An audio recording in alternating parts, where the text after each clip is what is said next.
Yup, I'm putting that on everything. If you want to know the best way to get grass out of your mulch bed, check this out. And if you're new here, last video we figured out a solution for having to put down new mulch every single year solely for looks. If you haven't seen that video, go check it out and feel free to add to the hundreds of comments roasting me. Today we're solving the issue of mulch getting into places you don't want it to be and how to get grass and debris out of your mulch beds.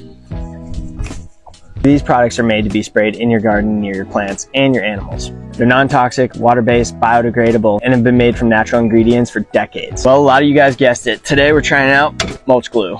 So this kind's made by Petromax. You can find it in my bio and there's a code for 10 bucks off if you want to give it a try. So just checking out the directions here, it says to mix 64 ounces with 1 gallon of water for a light application. I think we'll give that a try first. And it's definitely glue, so don't do it on your back porch like some dummies might. It says you need to apply 1 coat and then wait an hour and apply a 2nd coat an hour later.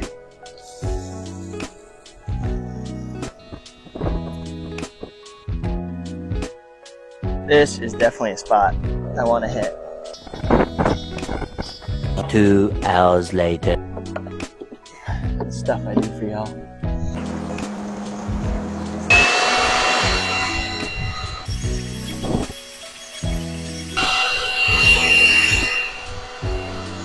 Yup, I'm putting that on everything.